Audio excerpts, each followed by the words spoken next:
é interessante que essa é uma das igrejas assim que a gente mais fala na igreja, É né? verdade, a igreja de Éfeso. A gente Isso é canta verdade. muito, eu quero voltar ao primeiro amor, eu quero voltar ao início de tudo. E Deus, ele fala, né, que nós devemos lembrar de onde nós caímos e voltar realmente ao primeiro amor. E às vezes a gente fala muito isso na igreja e a gente não se atenta. Às vezes a gente canta muito isso e a gente não se atenta do que realmente é. Deus, ele traz isso hoje para os nossos dias. Será que nós temos sido como a igreja de Éfeso, né?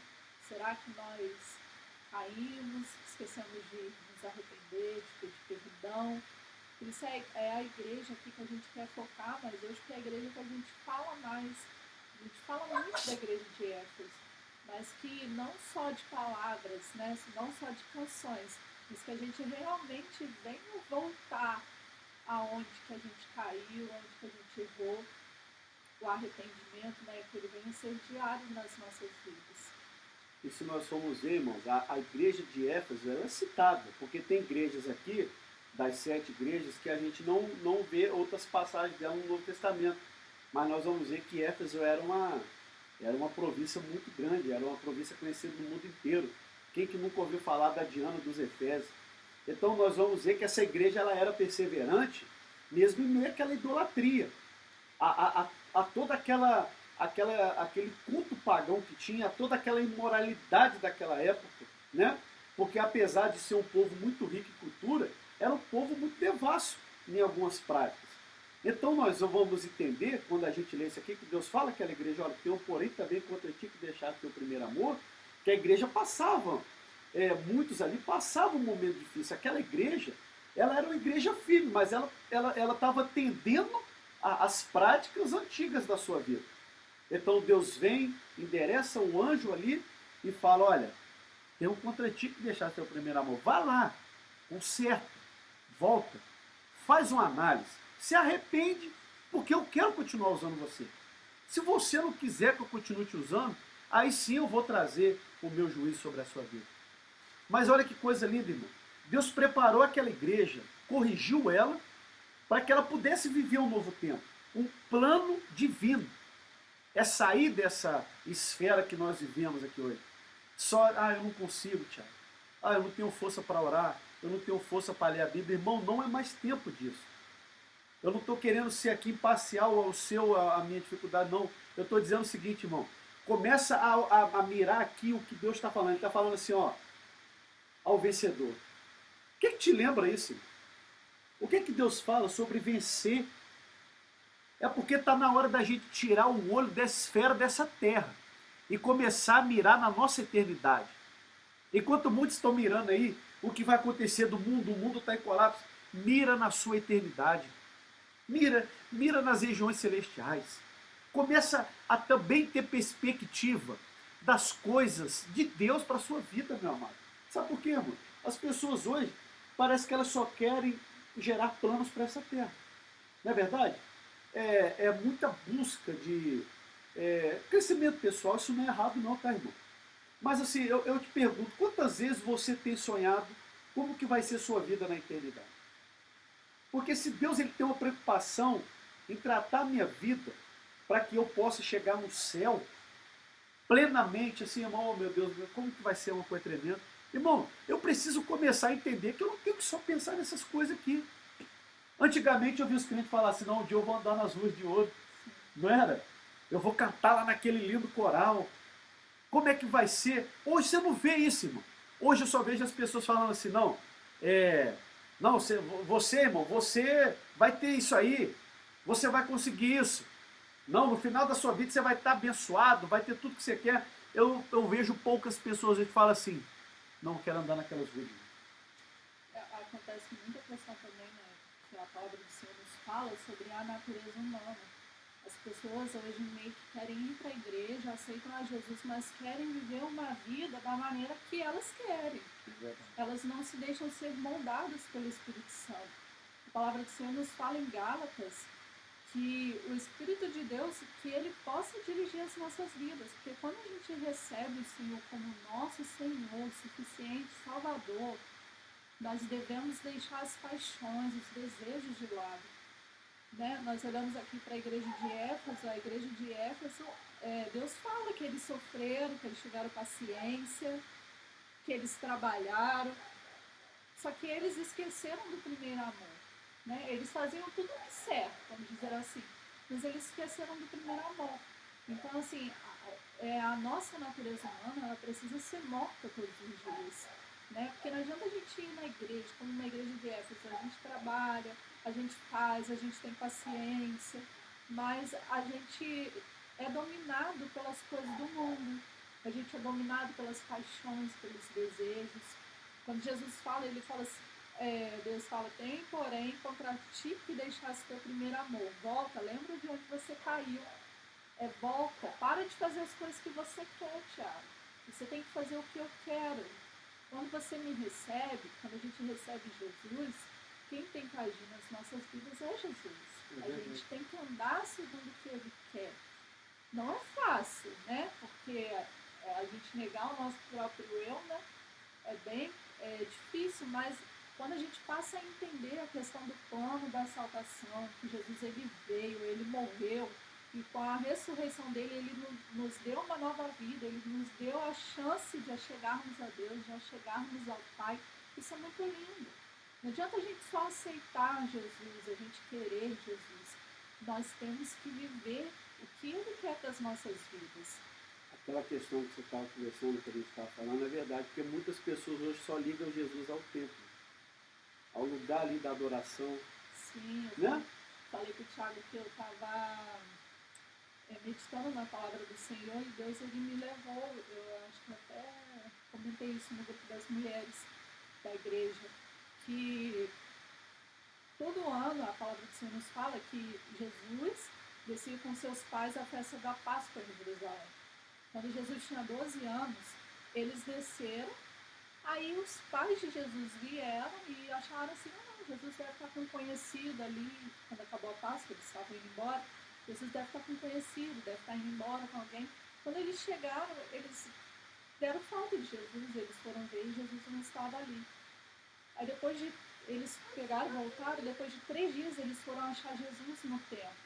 Aí eu estava falando, eu falei, Thiago, como que a gente tem feito isso às vezes hoje em dia, né? A gente vai para o templo, a gente adora, a gente louva o nome do Senhor, mas aí quando a gente vai para as nossas casas, às vezes Jesus continua no templo. Jesus ele é adorado ali, no lugar, na igreja, mas às vezes quando a gente volta, que a gente tem que ter nosso culto doméstico, que a gente tem que ter a nossa devocional com Deus na nossa casa, porque a igreja só é uma expansão daquilo que a gente vive em casa, da nossa família. E às vezes por tanta correria e tal, a gente até adorava a Deus, né? Até conseguia ter realmente. É ao vivo, tá, irmão? Até conseguia realmente ter uma comunhão com Deus. Mas quando a gente vinha embora, Jesus ficou. Mas quando a gente vinha embora, Jesus ficava no templo. Então, assim, que a gente traga essa meditação, quero deixar essa meditação para você também. Que você não deixe Jesus no templo. Jesus ele tem que estar conosco a todo momento. Né? Seja nas dificuldades, mas também nas alegrias. Seja na igreja, propriamente dito, no templo, né? No local de culto, seja na nossa casa. Jesus ele tem que estar conosco. Verdade, irmãos. E coisa linda, né? Essa meditação é muito importante porque a igreja de Éfeso não estava longe disso. Não. Muitos ali estavam presos às práticas idólatras. Então, às vezes, Jesus Cristo só era lembrado no momento de congregação. Porque Deus deixa claro, olha, às vezes eu tenho contra vocês que estão deixando primeiro. Então, essa análise aí, nós estamos terminando aqui, irmãos, a gente poderia falar muitas coisas só dentro da igreja de Éfeso, mas nós vamos terminar aqui, vamos para a próxima igreja, porque essa igreja aqui é muito importante. Deus está falando de começo, Deus está falando de deixar algumas coisas, até na estrutura do livro do Apocalipse, quando Deus vai falar à igreja, primeiro ele fala, olha, não deixa o primeiro amor, volta. João tem o cuidado de direcionar a Éfeso, essa carta, falar, olha, volta ao primeiro amor, gente, volta ao primeiro amor. Por quê? Porque ao vencedor, ele vai dar a sentar com ele no trono dele. Então, nós vamos ver que, primeiro, Cristo, ele elogia Cristo não vem aqui com uma palavra prezada. É com uma palavra, ele primeiro, ele reconhece quem nós somos, irmão. Porque às vezes as pessoas têm muito disso, eu não sou nada, eu não sou ninguém, eu entendo, irmãos, eu entendo o que a pessoa quer dizer, mas deixa eu te falar uma coisa, eu entendo também que quando o cristão, ele recebe a revelação divina, ele não olha para ele da mesma forma. Paulo vai ensinar nos Colossenses, Paulo falava assim, olha, Timóteo, olha para mim, João, servo de Cristo, João Batista, quando recebe a Cristo, ele fala assim, ó, eu sou a voz do que clama no deserto. Eles eram homens que tinham muito mais do que o nome, eles tinham um título que Deus deu a eles, a voz. Eles eram as pessoas que influenciavam. Então, o que eu quero dizer para você, não se coloque no estado miserável, irmão, para se defender. Não que as pessoas possam ver em nós, pessoas a qual elas possam seguir esse exemplo. E mesmo na nossa fraqueza, o poder de Deus se aperfeiçoa na nossa vida. Aleluia. Amém? Porque nós vamos falar agora de uma igreja que aos olhos de muitos ela era pequena. É a igreja de Esmina. Essa igreja, irmãos, hoje, o território dela, até anotei o nome da cidade aqui, é um nome bem diferente, né?